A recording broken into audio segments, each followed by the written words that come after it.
Shalom Mishpacha. This is a short message, but this message is very important for you, and I'm going to give you probably just one technique, and I'm going to give you a little bit explanation which happened yesterday.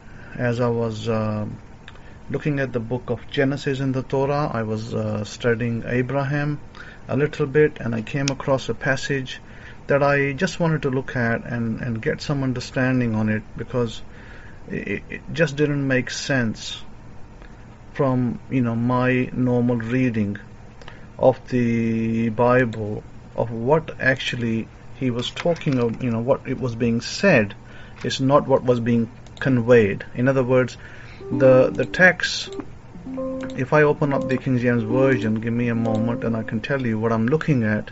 In the book of Genesis, King James Version, if you go to chapter 15, verse 4, and it says, verse 6, and it says, and he believed in the Lord.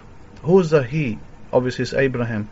And he believed in the Lord, and he counted it to him for righteousness. This passage makes absolutely no sense whatsoever, because here what happens is Abraham, to put it briefly and give you a summary of this, Abraham, comes to God. He has, he sees God in a vision. God comes to Abraham, and Abraham says to God that, I have no heir. Well, first of all, there's a problem, because Abraham did have many heirs. He had many children. He already had 6 sons in the south with his wife Keturah. He had Ishmael as a son, and Isaac wasn't yet born. And he also had Eliezer as his son, who came from the wife Mashach. So why is Abraham asking for an heir? It's kind of puzzling, because he already has these other children in the south, one that lives in his house that he calls his servant, and obviously he comes from the concubine wife. And then he also has the other concubine wife, who is the, concubine is also a wife. So he has one wife from Egypt, Hagar. He has a son from Hagar as well. Well, when I say has, about to come into the world, because Hagar's son is about to come into the world. Is not quite yet in the world, but is about to come, because you read about that son in Genesis chapter 16, where the wife Hagar is conceived, and then the son follows. In other words, what I'm basically saying is that Ishmael was down the road, like he's going to be born tomorrow, kind of. And then why is Abraham still saying that he doesn't have an heir? And that was kind of puzzling, that why is he still searching for an heir? Okay, maybe he didn't know about Ishmael at that point. Then possibly, what about the 6 sons that are mentioned in the book of Genesis?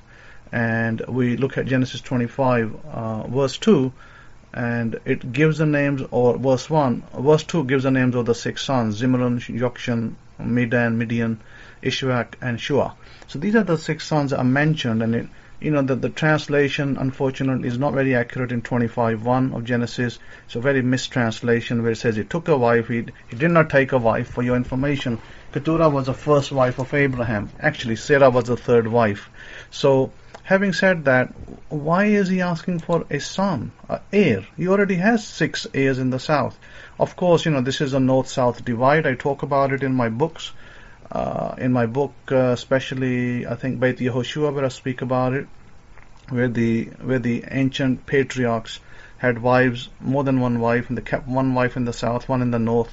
And there was a whole thing about that most people don't know today who read the Bible. So, in this particular scenario, we see that Abraham says that I don't have a son in the north with my prince wife, in other words, princess wife. In this case, Sarah means princess. Sarah was a princess, and with that wife he had no child. So he's actually basically asking for an heir from that wife. And Sarah picks Hagar, and she says, well, I'm not having children. Women are talking to me in the street, in the area we live, and women are making words about me, saying that this woman cannot have children. So just like my neighbor, somebody in my neighborhood had a husband take his maid and produced a child, surrogate. they produce a surrogate child, and the woman says, well, if they can produce a surrogate child, so can I. Why don't you take Hagar and give me a surrogate child? I'll call him my son. Well, Abraham first surprised, puzzled, and then she probably goes on to say to Abraham, funny kind of way, that, I wouldn't mind having a test tube baby, but we haven't reached that technology yet. Maybe we're a few hundred years away from that, and we may not be around when that technology comes. So Abraham says, yes, you're right, my love, and sure, yeah, we're going to have to work something out. And okay, well, if you say so, then I'll take Hagar, and maybe we can produce an heir that way. And he goes about with Hagar, but God is not. God doesn't say no to him having an heir from Hagar, because people did do that in the ancient times. But God simply says to him that, hey, look, Abraham, you don't need test tube baby, you don't need fertility pills. Your wife, she may be a certain age, but look, you're a young man. And the Bible at this point in Abraham's history, remember, Abraham was 100 years old when he had Isaac. So Abraham is around about 75 years of age. 10 years have passed. Abraham's now 85. This point in Genesis 15, Abraham is 85 years old, or I should say 85 years young. Abraham still has plenty of time. He's a whippersnapper. But you see, Abraham goes before God and says, he says, Lord, Master of heaven and earth, I still don't have an heir in my house in the north. So what am I going to do? Because the only steward I have in my house is Eliezer. And if I give my land and my rights and everything to Eliezer, well, what's going to happen?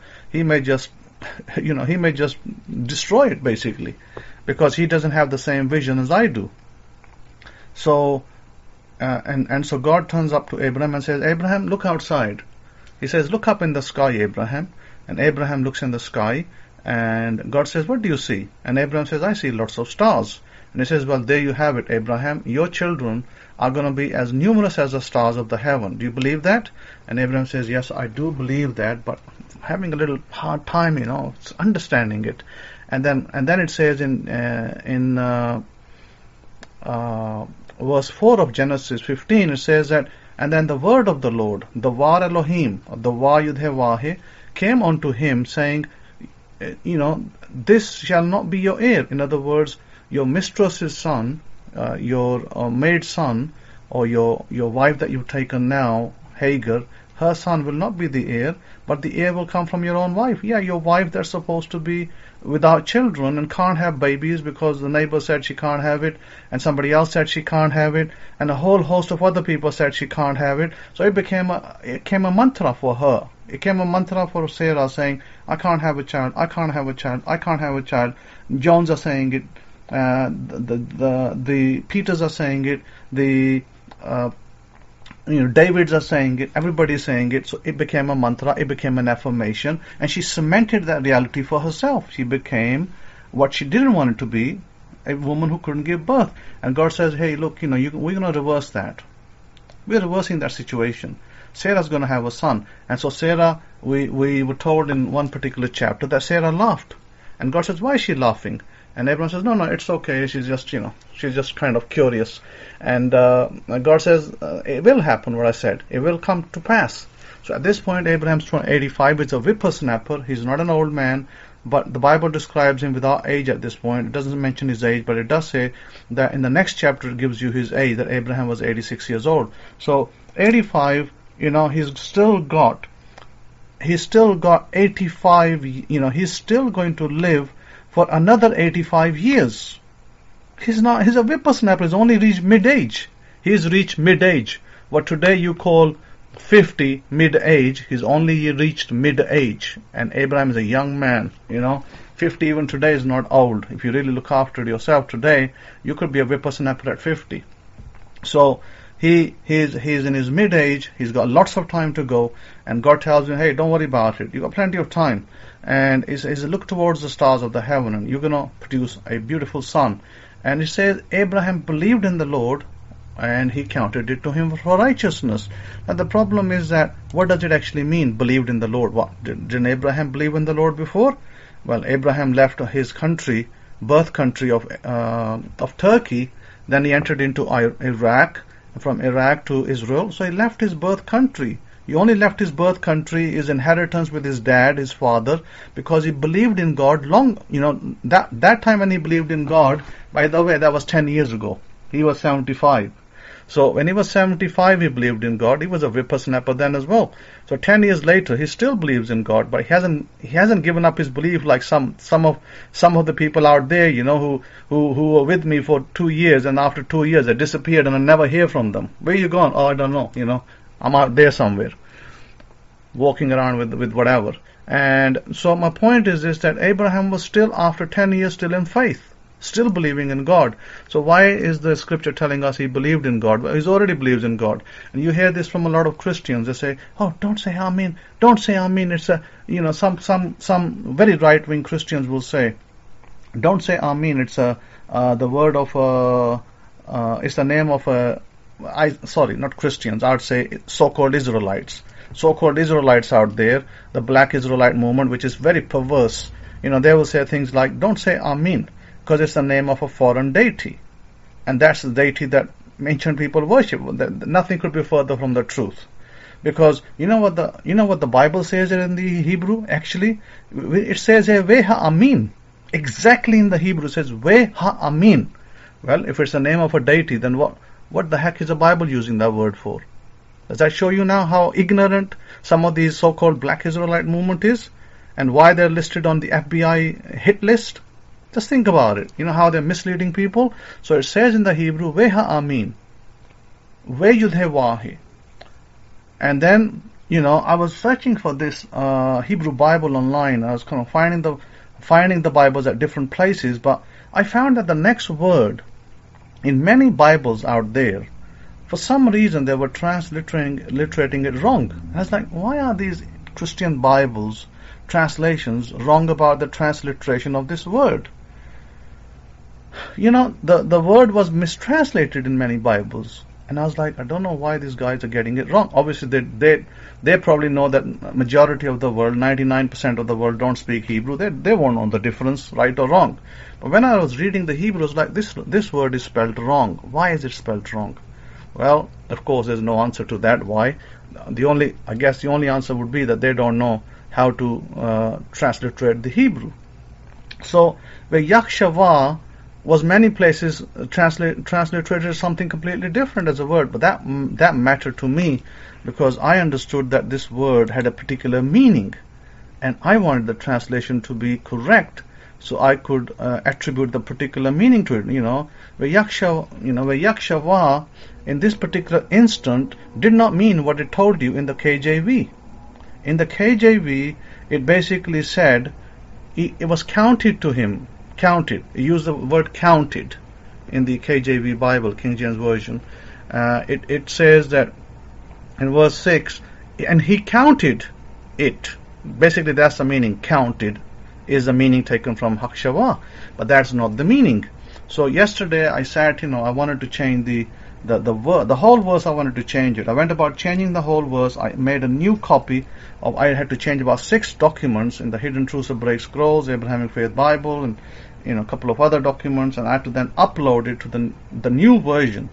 It took me almost just 2 hours, 3 hours just to get that straight and upload it to Amazon and to wherever and get this new Bible in order. So I did that. Once I did that, I knew now the verse is corrected.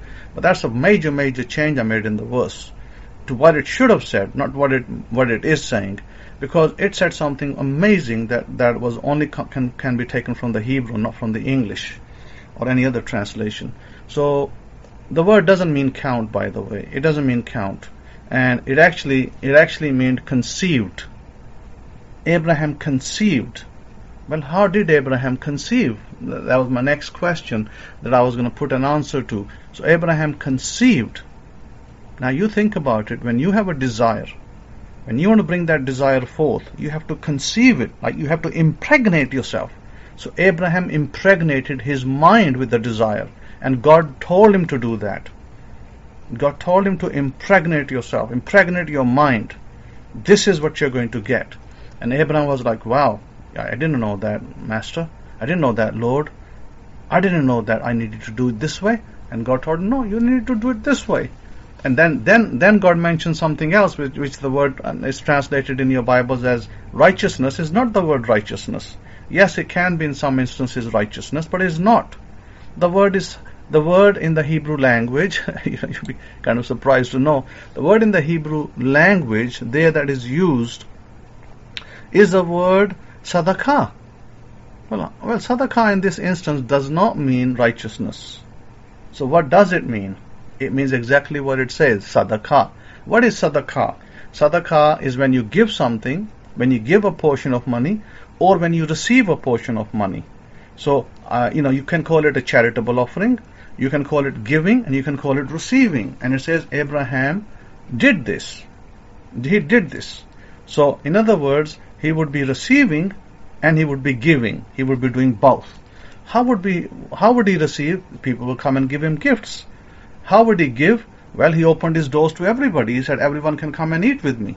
I don't care if you're from a Christian background, you're from a Muslim, Hindu, Chinese, Buddhist, whatever. He said, I don't care which background you come from. You can all come and sit with me and eat in my house. He opened his doors. That's sadaqah. That's a great sadaqah. And then people came to him and gave their gifts to him, and that's sadaqah as well. So he was receiving it, because remember, the priesthood descended from Abraham. Abraham's loins descended the priesthood. So clearly he was receiving sadaqah and giving sadaqah, just like the priests do today. The priests are told, you take the sadaqah and then you give a portion to the widows, the orphans, etc. You locate the widows, women are in need, are desperate, orphans that are desperate, and you are to distribute the sadaqah in this particular way. So nothing has changed. So I just wanted to convey that to you and explain to you that this, by the way, yesterday I kind of spent time going through this, and it was amazing, because I thought, this is something that I can tell my students. It would be an encouraging thing to understand that he conceived the desire and impregnated himself. Well, if he impregnated himself, he conceived the desire, that means he was working through his mind. So the Lord in this case, it wasn't that the Lord, he believed in the Lord, he already believed in him. He actually went through God. So it should be, he went through God to conceive his desire and impregnate himself in order to produce the end result. That would be the fair statement to make. But the Torah, the King James Version or any other version out there that's today, do not make that clear statement in that particular way, because it's left confusing that you have to put faith in something and then that something will come back to you. No, it wasn't saying that. So how do we conceive our desire? How do we conceive our desire? What about if you wanted to get a house? What about if you wanted to get a car? And what about if you wanted to get money? So how do you do that? Well, it is not enough. If you might actually think, well, okay, I'll do an affirmation, I'm wealthy. Okay, it is not enough to just do an affirmation, I'm wealthy. It's not enough. I mean, you can say that, but it is not enough to move you, to impregnate you, to conceive that desire to be wealth. So what do you need? Maybe over the coming weeks and months, I will go through what is actually needed. Because, these are secrets. These are secrets that person like me holds dear to my heart. And I'm giving you in tidbits. I'll give it to those who are sincere and faithful. Those that are doers. And those that are not doers won't get nothing from me. They get kicked in their butt and they'll be pushed out. That's it. That's what they're going to get. So my point is this, you've got to be a doer. So how do we conceive that desire? How do we impregnate ourselves?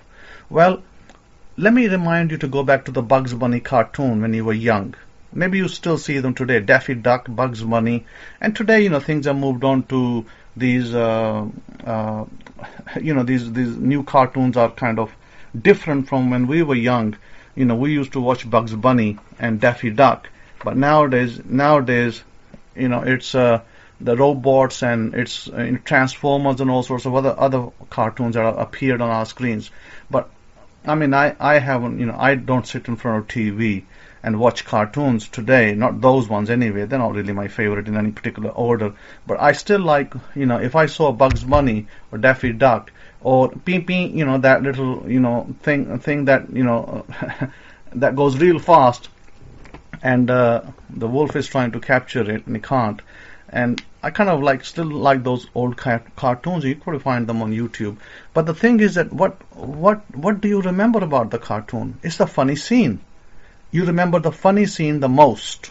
You do not remember a scene that was very lame and sober. You don't remember sober scenes. Even in a movie, if you watched a movie, what scene would you remember? I mean, let's say the movie Mission Impossible. I don't know how many of you saw that movie. Ghost Protocol. Out of the Ghost Protocol movie, one of those movies, if you've seen that movie, one of the scenes was where the actor, what he does. Yeah, in one of the scenes, Tom Cruise is hanging onto a window in Dubai, where he's trying to get into this big hotel, this big building, and he's hanging on a window. He's almost falling off. And he's hanging on a window, is trying to. So you remember that scene. That scene is something that you will remember. Or in another film, I think it may have been the same movie or another one, is where he was, attached onto a plane, and he's hanging onto the door of the plane, a side of the door, and the plane is taking off. It takes off, and he's hanging on the side of the plane, trying to hang on, trying to get into the plane. So those are the kind of scenes that you remember.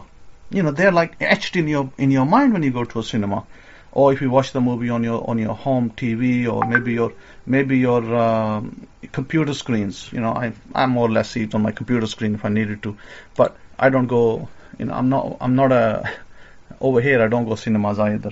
So my point is that I used to go cinemas, of course, but I don't these days. So the point being that he's attached onto the plane in one scene. In another scene, he's hanging from a building, and those are the memorable scenes. Those are the kind of scenes you'll never forget if you saw them. And maybe there's some movies that you never forget. I don't know. There's several movies. You may be fond of some other movies opposed to me, which is okay. But what I'm saying, why am I describing this scene to you? Your manifestation and desire becomes easier if your scene is so elaborate and so funny that you'll never forget it. That's how your manifestation becomes easier. Let me give you an example.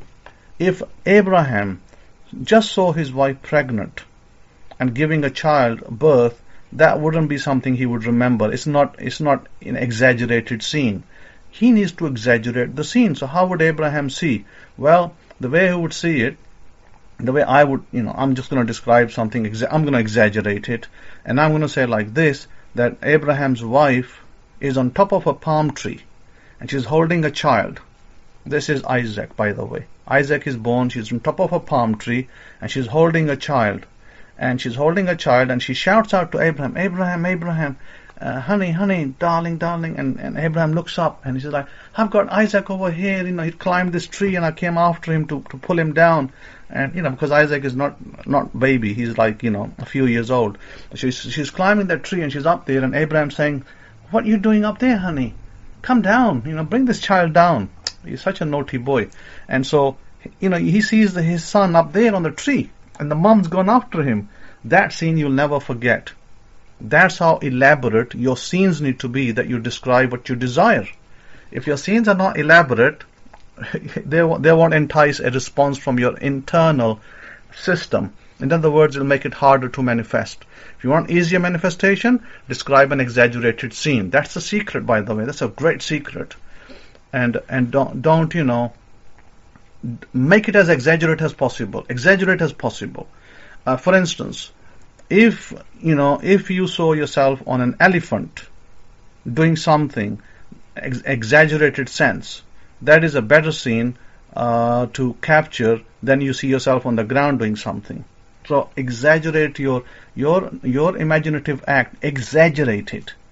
See it in an exaggeration. Whatever you're desiring, maybe you're desiring a home, maybe you're desiring a car, maybe you're desiring money. Whatever you're desiring, exaggerate the scene. Even in your mental talk, exaggerate it. So in your scene, let's say you wanted a house, and you see a house up there, and the house is sitting on a tree. Have you seen those Jack and the Beanstalk movie? You know, he climbs a beanstalk, and there's a house at the top. Well, this is how you should see it. This is how you should see your scenes. You know, you want a house, and you see your house on top of a beanstalk, and you continue to see that. It's so funny that your house on a beanstalk, because you're trying to bring that house into your life. And the more you exaggerate it, the more easier it becomes. You remember it. It etches into your brain. And this is how you conceive it. This is how you impregnate yourself.